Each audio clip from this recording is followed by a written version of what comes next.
Friends, Dakota has figured out technology. We are back. Welcome back to the Theater Snobs. I'm Jeff. And I'm Dakota. And And we're we're the the theater Theater snobs. Snobs. We're back. As Jeff said, I just figured out technology. That's why we were gone so long. She's like a brand new baby bird. I couldn't keep up. It It was was too changing much. at a, AI blew her mind. yeah, chat, AI, chat GPT, it blew up and I just shut down. I had to go And in a that was corner it. and hide. That I was didn't the know what end to of do with Dakota myself. for a long time. But in all seriousness, lots of interesting, fun things have happened over the So past many things. year. So, And change. yeah, we are happy to be back and talking to each other, but also recording it now so that we And can talking to you all. and play it back forever. Our New Year's resolution for 2025 is to put out 2 episodes a month. There, I've said it. Locked us in. Locked us in. But yes, We'll see what happens. hopefully you're out there listening and hopefully you've been waiting for news because there is a lot that happened. So I don't know if we can sum it all up. We're going to get into some fun theater stuff and what we're looking forward to and cool things that have happened recently. And yay. So a lot of things have happened, but I think we're going to try and focus not like a year in review sort of thing, but just some big headlines and some current headlines. And then we'll just jump right back in as we were, in addition to new things where we review shows for you. So that should be interesting. Yes. We actually were in the same place at the same time a few times, so we got to What? see some Broadway shows together and the same show at different times. So, yeah, we actually have fun things to review, and hopefully that'll happen more often. If everyone calls in and donates some money to the Jeff Come to New York Fund, we're into It it. is buy us a coffee. It's linked on our Instagram. And feel free to buy us all the coffees. Yes, Theater Snobs is back Bum, ba-da-da. with What's your first headline, some Dakota? cool things now that we're into 2025. So, this headline I read actually Broadway seeking growth and facing challenges has a new representative.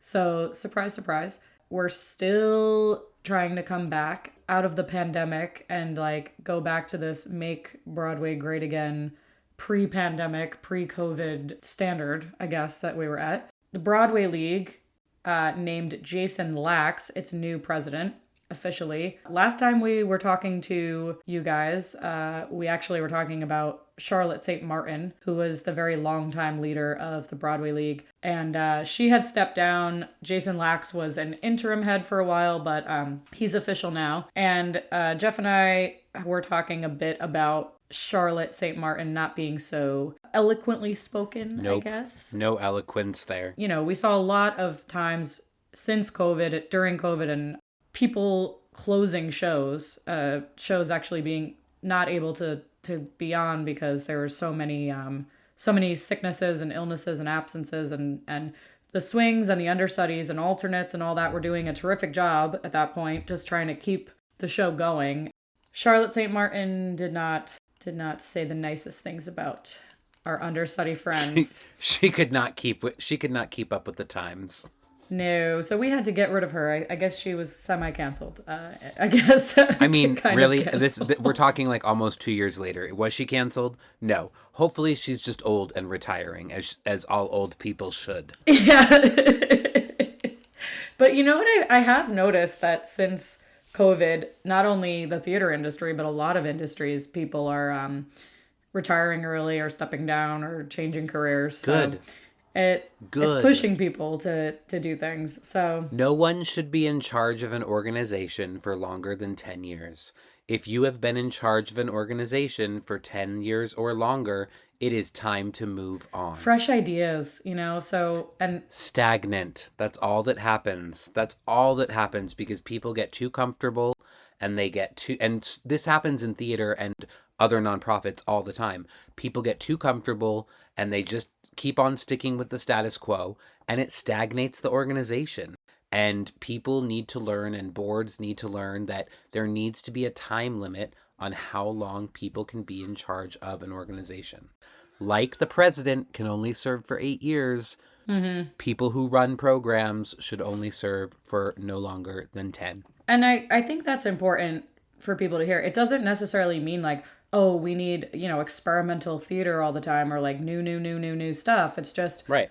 you do need people who at least are current on what's happening and Well, and new able ways to of move doing with the same times. stuff, right? Yeah. Yep. So, I mean, you said that very well. I think that makes a lot of sense. But Dakota, what is the Broadway League? Can you just touch on that really quick? The Broadway League is probably most well known as the co-presenter alongside with American Theater Wing of the annual Tony Awards. We all know what the Tony Awards are, but besides putting that on every year, it represents commercial producers in labor negotiations. It handles government relations for the industry. It works with organizations seeking to diversify American theater. And it also oversees the Jimmy Awards, which are the national high school musical theater competition. So it's basically a professional organization, right? Yeah, for budgets and salaries and things like that. So it kind of represents the owners and the operators of the Broadway houses, as well as presenters of touring Broadway shows, general managers, vendors, suppliers. It's so like lawyers and those kinds of people. And they're the ones who lobby for the theater industry as well, most often. Right.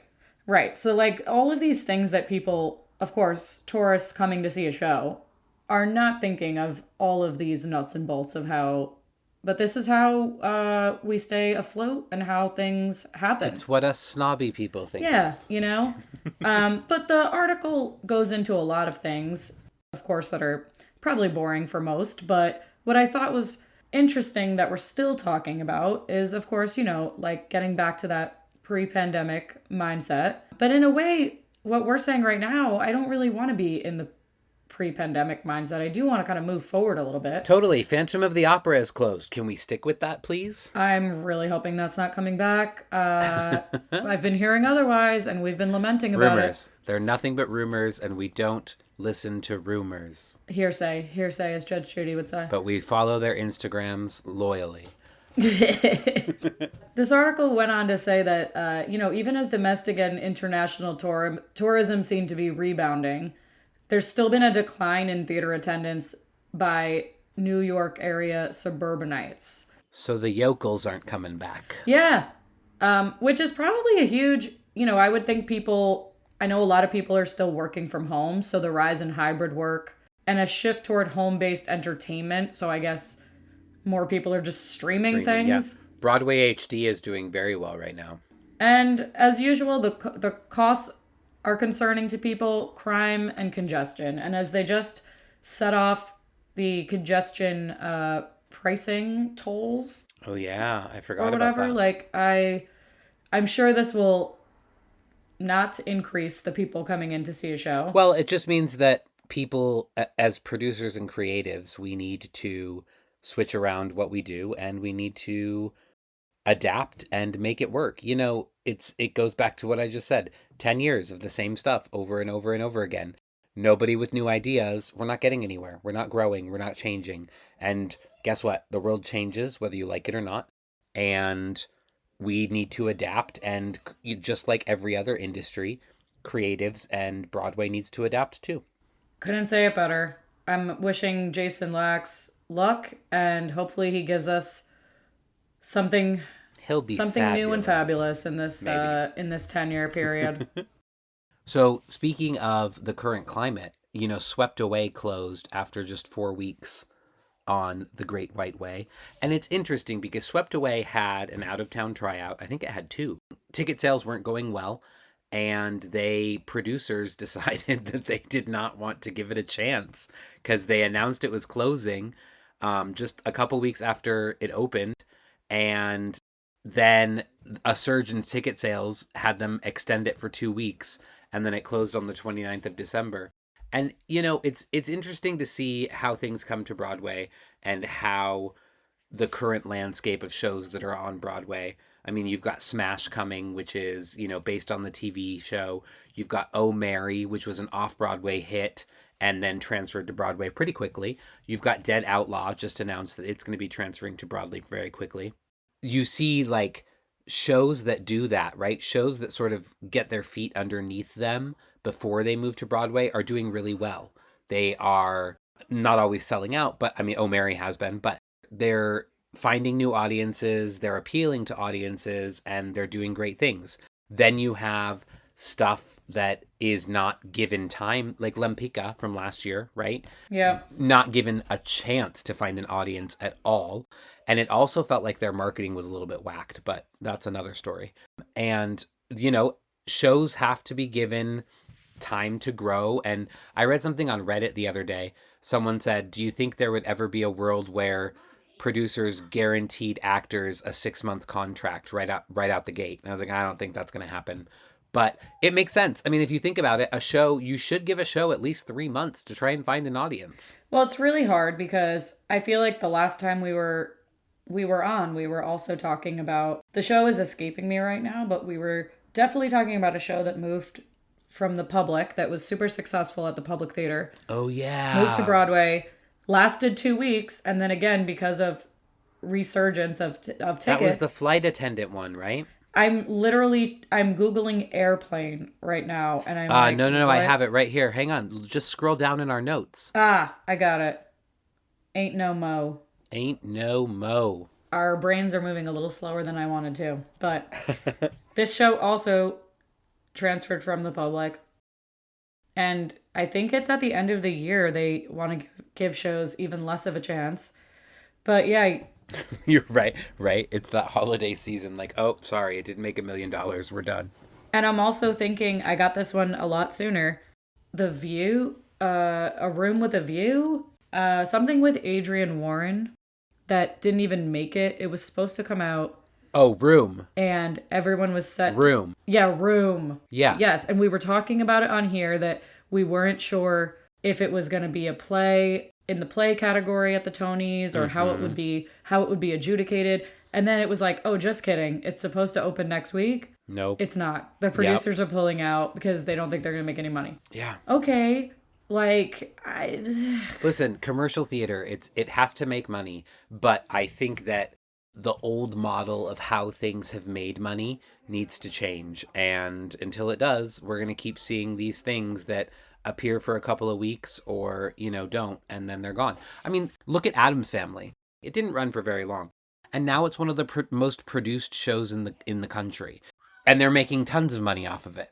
So it just has to be sort of given a new thought process on how we make money on theater. And it can't just be, oh, we're Phantom of the Opera, we're running for 35 years, that's how we're making all of our money. Yeah, I think you're absolutely right. Something that people don't think about is that after a show closes on Broadway, it still can make a lot of its money in licensing and high schools and colleges and all those local theaters and touring companies. The show still lives on and hopefully is attractive enough to people that they'll want to put it on in a place that's a little more local than New York for them. And sometimes things that are flops are really popular for amateur troupes to do. So absolutely. Seussical, another one. Flopped on Broadway, and it was huge for so long. I think it's taking a step back, which is fine. But, we just have to be different and new. And that's maybe if we had some new Broadway producers instead of the same ones over and over and okay, now I'm just going down a rabbit hole. Let's stop. What's next? 2025 will be the year of new, we hope. Doubtful. Something new and exciting, but also old. I feel like this is like a wedding. West Bank, something old, something new. West Bank Cafe, which houses the Laurie Beachman Theater in its basement, is reopening under new ownership. Woohoo! It was actually set to close its doors, but it's reopening under new ownership. Fundraisers were held probably since COVID. I think they've been definitely. There was one just in October when I was there. When we had happy hour there. Yes, we were talking. Great little spot. It is. It really is. I'm hoping they're gonna do a little bit of renovating, but I'm also happy that it's staying open because it's just such a local staple in the Hell's Kitchen Theater District area for creatives and also just cool, fun people in the hood in the neighborhood to get a drink, grab a neighborhood. Oh, yes, I love that song. In the neighborhood. Okay, I'm done. You know, it's nice to see just a smaller theater. And I love that kind of cabaret vibe, you know, where you can make an evening out of it. So I hope that they can last and stay open and not have to, you know, hike up their prices exorbitantly now. But We'll see. it says Broadway producers Tom and Michael Dangora are going to be leading the beloved West Bank Cafe. And its downstairs performance space, the Laurie Beachman, into a new, exciting era, we hope. Into the new millennium. New and exciting. Good for them. That'll be great. Yeah, it says after a short hiatus, the cafe will reopen. They never recovered from the pandemic and the ever-rising overhead and operational expenses. So hopefully these two guys can figure out a way to make this more sustainable. I'm sure they will. So, interesting thing that I read, the stage managing team at Cabaret at the Kit Kat Club in New York City. So they have 11 stage managers, and 6 of those stage managers work at each performance. So they have 2 stage managers that just work for the prologue, which is like an hour before the show. You go in and there's different acts roaming around the lobby and different things you can do. And so 2 stage managers, literally, it's their job just to stage manage that. They follow performers around, making sure that they're hitting their marks and doing everything they need to do.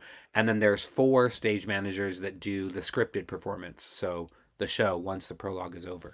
So I just thought that was cool because I think stage managers get a lot of airtime and a lot of face time, and people sort of know what a stage manager is, but they work very hard, and stage managers really keep professional shows going. You know, I think a lot of people have experience with community theater where oftentimes the director sticks around, right? But in professional theater, the director doesn't stick around. The director directs the show and then moves on.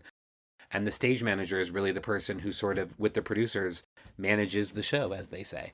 So bravo to Cabaret for employing so many people, but also it's sort of a cool setup with their pre-show prologue adventure. I'm loving this. It just shows how many people you actually do need to put on a show. And so often, I mean, you and I know, so often the stage manager is running around doing a million other things too. Yep. A lot of times in local theater, you know, the stage manager is running the lights and the sound and trying to be in 4 places at once. So it's actually really nice that they have the money to staff this show right. Mm-hmm. And this show is really doing well, knock on wood. I hope this is something that can stay a little. I like seeing revivals that stay long enough for me to view them. And they've really reinvented this a lot with this prologue of kind of getting you into the Kit Kat Club itself and immersing you in the way that they've changed around the theater and the tables and the stage, but immersing you also in the full-blown band musicians that they have just for the prologue. Yeah. So you kind of get 2 shows in one, which is really cool. God bless them all. We love them. What you got next? I think the next thing we wanted to chat about might be a little movie that came out over the holiday season. I don't know. What movie? Are we talking about Gladiator 2? No. Even this movie, I honestly heard people saying, but I think I'll wait until it's streaming and I can just watch it from my couch. And I was like, y'all are getting pathetic. Go out to the movie theater and see this thing. Leave, people. Leave your homes. Get out, you little hermits. Wicked, Part 1. Wicked Part 1, which is, again, this is always a money-making scheme. I get it. But Wicked Part 1 was 3 hours. It was not 3 hours, first of all. It was just over 2.5.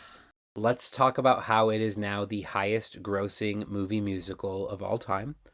It surpassed Mamma Mia, which I know that your beloved will be upset about. It's just because everything costs so much right now. I don't know if yes, people paid more money to go see this, but have there been more human beings that went to go see it? No, this is I look at the pre-inflation numbers, Dakota. Come on, I'm a professional. I don't know about that. Ugh. You know what? We'll talk off air. Okay. But listen, I think that what John Chu did is he wrote a love letter to Wicked, the musical, but also a love letter to movie musicals, and he did it beautifully. It's not as chaotic and frantic as In the Heights felt. It is not as poorly edited as Into the Woods was. It is not as questionably performed like Les Mis. Yeah. It really is very well done. And, the decision to split it into two, I was a little bit annoyed when they did that, but I understand why now. They wanted to make a film and not try to slim it down or speed it up, or, they took their time and they did it beautifully. I liked it. I wasn't a huge Wicked person to begin with. I definitely, was a theater kid, so sang for good a lot and like randomly needed to duet that at, like a church party or something. Right. Doesn't make sense. And then I did like a medley of it in college. So I was familiar with a lot of the songs. I'd seen it when I was 14, but I can't say that I was sitting around, memorizing every word to it anyway. Much bigger Wiz fan. But I thought Did you see the revival of The Wiz? no. No, I like this stuff a lot, and I always like spin-offs and like the prequels and all that kind of jargon. So it was good. I don't know if I loved like all the casting of it. And for me, it's so hard to get a movie musical right. Like I really think some movie musicals sometimes I feel are better than like they work even better as a movie, and I'm like, "Oh, this is cool." Chicago. Yeah, I mean Grease, I saw the movie first growing up, and I just think that for me is way more iconic because they did make a lot of changes to it, which I actually as a kid thought when I saw the musical afterwards, when I saw the stage version, I was like, oh my god, they changed so much stuff. Like I totally didn't understand that that's not the order of what happened. Well, that's the question, right? Like, is it, if you're bringing a musical to the screen, are you changing it so much that it's unrecognizable, which some could argue Grease was? Or are you bringing the musical to the screen? You know what I mean? Like, what's your Yeah. what's your end goal? What are you doing? Yeah, and then you really won't please everyone because some people will say, No, never. you It's like a book adaptation. It's the same thing. yeah, you changed too much or you modernized it and I really liked it, but Grease is really for me like a much more stylized. They wrote some new music for it, a very They changed stylized lyrics. They changed Right. script. They changed a lot in in Grease. which when you go back and watch the stage version, it almost seems kind of immature and amateur in some of its writing and lyrics when you watch them in that order. Yep. But that was a huge like cult thing that people followed and loved. And I think that this too will be like that. I think that people who are just exposed to the movie, might now get very into the music and maybe even go see the musical. The musical just became the first Broadway musical to take in $5 million in a week. Gee. Well, something's doing well. So it's probably gonna help their bottom line. Not that their bottom line needed help. I think they recouped almost 20 years ago.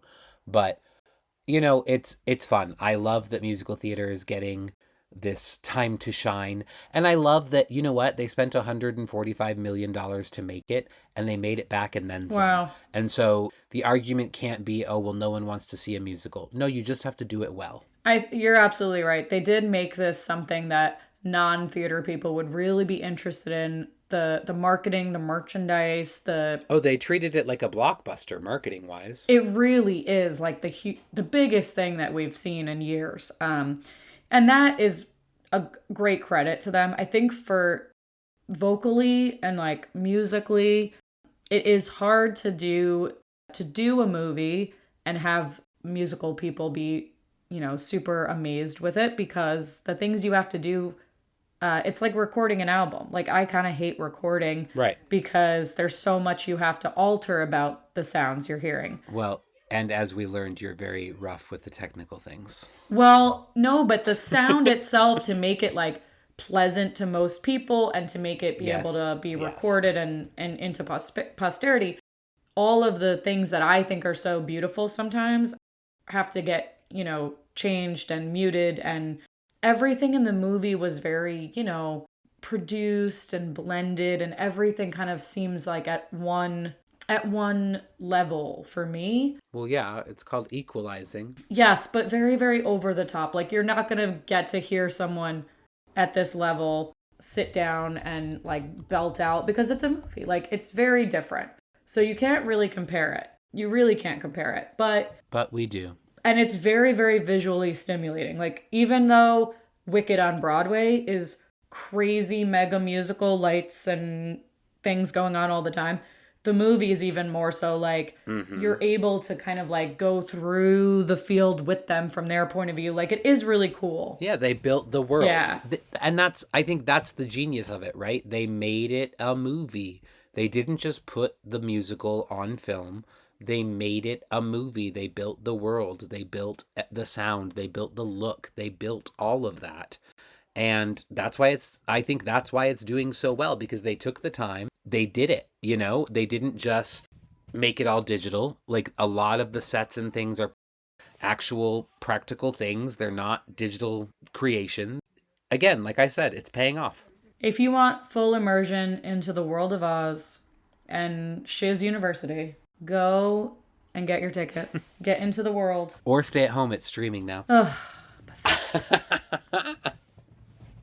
Another thing that is an adaptation, Lin-Manuel Miranda and Issa Davis did their concept album of The Warriors, which is based on the 1979 film that follows a gang traversing New York City in the 1970s, and then they end up being accused of murdering the leader of another gang. So they did their concept album this fall, right? And Lin announced that they are now working it into a musical for the stage, as we all knew was happening. Hamilton did the same thing, concept album, and then worked its way to the stage, and The Warriors will do the same. Exciting. I have heard no music from this, but of course, anything that this guy touches blows up. Well, that is your homework, sure it will Dakota. be cool. For our next episode, listen to the music of the Warriors. Also gangs in New York, 1970s. Not a musical. No, not a musical, my friend. Not a musical. That is a film. I know, by but Scorsese. But I'm saying the concept, like the premise of the 1970s New York, intriguing. I'll look it up. Yeah. This is a sing-along version with Jeff. Theater Snobs. It's a party. Yeah. So, do we have anything else? Oh, you posted like that New York Times article, right? Yeah, there's some like year in review or like fun theater things that happened this year. Let's do a quick ready. I'm going to read the headline and you give me your first thoughts. Ready? Appropriate by Brandon Jacobs Jenkins. Okay, so what I know about that is that I was playing for the lottery many times, tried to see it, but Sarah Paulson won a Tony for this. I hope it gets a blistering Tony, according to this article. Well, I don't exactly know what that means, but was it painful? Maybe. But yeah, I would like to see that happen again somewhere in local theater because it sounded. But it's a play. It will happen because it's a play about the heirs of a person who has died, and they're squabbling over the real estate and all the things. I mean, like, of course it'll be done in community theater. It's like community theater bread and butter. Ready? Next. Terse, a practical breviary by Heather Christian. Never. Okay, so apparently at the Irondale Center in Fort Greene, a large cast of caregivers and makers offered an unusual liturgy performing Heather Christian's ritual of praise for the divine feminine. Yeah. The visionary composer's typically Catholic musical references, plain song, gospel, electronica, soul, and New Orleans funk, short-circuited rational analysis inviting transcendence in much the way the rituals of the established church do. I would love to see if anyone we know saw that, because it sounds interesting. Next, ready? Dead Outlaw by David Yazbek, Eric De La Pena, and Okay, Itamar so this is actually Moses. interesting. I think one of these guys was in Shucked from Dead Outlaw. This is transferring. Transferring to the Broadway. I don't know. I've heard. It was off Broadway. I've heard a bit about it, and it actually looks interesting. Dead Outlaw. Do you want to tell me what it's about, or should I read the blurb? No. The Afterlife of a Mummy. That definitely doesn't sound like a good time musical, but I don't know. I'm intrigued by this like outlaw cowboyish kind of stuff and how we set music to it. But yeah, I don't know. Absurd, weird stuff. Yeah. Makes me laugh sometimes, so let's do it. Should be fun. Next up, Mary Jane by Amy Herzog. Okay, I did see some things about this, but again, this was very to me, I feel like I wanted to see it because Rachel McAdams was in it. Right. And Amy Herzog is pretty popular. Right. It was sort of like a thing about like when parents like place their kids over themselves, right? Like that sort of thing. I don't know. Sometimes the marketing for these things doesn't really give me a great clue into what it actually was. I just saw her face everywhere. So that's all we're drawing people in with, I guess. All right. Next up, Illinois by Sufjan Stevens, Justin Peck, and Jackie Sibley's Drury. Sorry, I didn't look up the pronunciation on these names beforehand. Illinois is one of those albums, right? That it's like this got put to dance. It was all it was a big dance show. So this, for me, I didn't get to see it. I heard some things back from colleagues who'd seen it. Of course, it won. I think Peck won for choreo at the Tonys. But it's, I don't know how this falls into a musical exactly. It's a dance musical. It's like, what's it called? The one we talked about 2 years ago. Dance. The Fosse show, Dance? I don't know, something like that. Yeah, it's a dance musical. It's a dancicle. But when there's no like singing or acting, I guess there's acting, but it's a fine line for me but it did get a lot of critical acclaim. It did. It got a lot of critical acclaim. I wanted to see it, but couldn't. Next up, Cats, The Jellicle Ball. Can we not? By Andrew Lloyd Webber and T.S. Eliot. Can we not? This was like not redone, but not reimagined, but like a new production of Cats. And it was sort of like a fashion show, right? Is that what you would say? I don't say anything about Cats. This is so low down on the radar for me of why are we still People thought it might doing this? People thought it might transfer back to Broadway, but I think it was a little bit too avant-garde. It was an avant-garde version of Cats. There you go. Perfect. Ugh. Next up, Oh Mary by Cola Scola. Okay. This is the one that reimagines Mary Todd Lincoln as a cabaret singer. This is, for me, it looks like complete camp, like yeah, totally funny hilarity, but also it's had staying power. Like it's totally. getting extended and people are really into it. So I'm like, I've been trying to see this. And I think you'd mentioned that the original person who plays Mary right now is leaving and they're going to be replaced. Cole is leaving. Yeah. I would like to see this move forward because we need some funny hilarity, historical comedy stuff and something that just keeps you up and happy. I love it. Next up, The Hills of California by Jez Butterworth. We love a Jez Butterworth. Yeah, you wanted to, I know when you were in town last, you were... I just like Jez Butterworth. I, again, do not know too much about this, but it's not a remake or a reimagination. No, it's an OG. It is about mom with her 4 girls to raise in the 1950s. And we know that is rough because in the 1950s... women were not as... No rights. No rights. There you go. Yeah. Mm-hmm.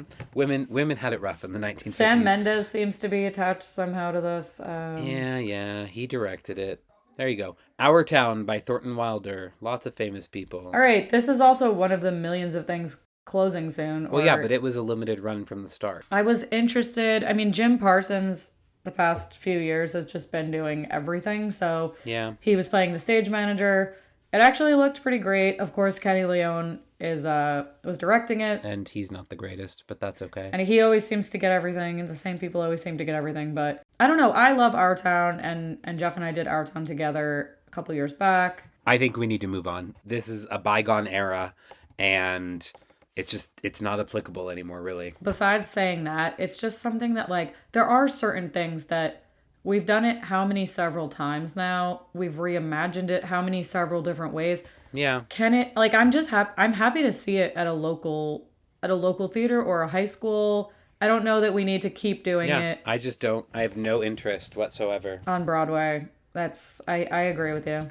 Next up, Maybe Happy Ending by Hugh Park and Will Aronson. What do you know about this one? This is with Darren Criss. Mm-hmm. And Helen J. Shen. I don't know a whole lot. It's, okay, let me read this to you because it sounds amazing. Robots. Nerdicle? Yes, it's a nerdicle because it's about robots because apparently only nerds can like robots, whatever. Mm-hmm. These 2 robots are obsolete and they're living out their days in a retirement home for robots. Actually, again, that sounds... Come on. That sounds funny. Come on. I think it sounds amazing. Eventually let's be honest, eventually these robots will become obsolete, and I'm sure we can guess the maybe happy ending part. But, it is what it is. Okay, rapid fire. Ready? One word answers. One word only, Dakota. Death becomes her. Seeing it.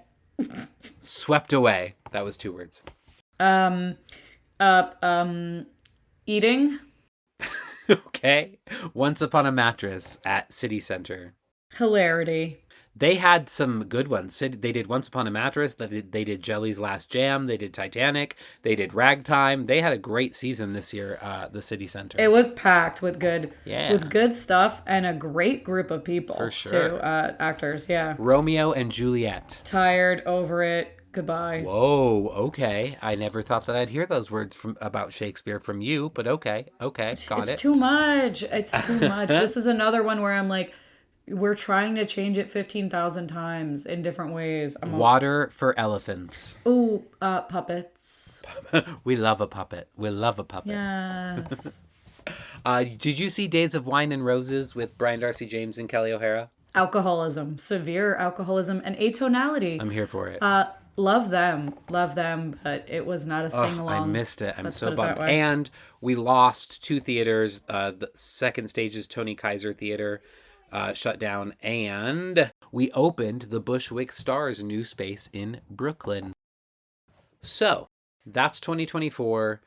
It's 2025 now. The Theater Snobs are back. Look for us twice a month in your podcasting lives. Anything fun to add, Dakota? Like us, love us, tell us what you want to hear next. Ooh, follow us on Instagram. And follow us home. Dakota, that was your cue to do the Instagram plug. Ready? Try again. Okay. Ooh, follow us on Instagram. At Chill Bucket. But also at Theater Snobs. Theater Snobs. Theater TRE. Yeah, Snobs. the right way. Happy New Year. Boom. We'll see you in a couple of weeks. Bye. Bye. The Theater Snobs podcast is part of Chill Bucket Productions. Find us on the web at www.chillbp.com. And follow us on Instagram at Theater Snobs. That's Theater TRE Snobs.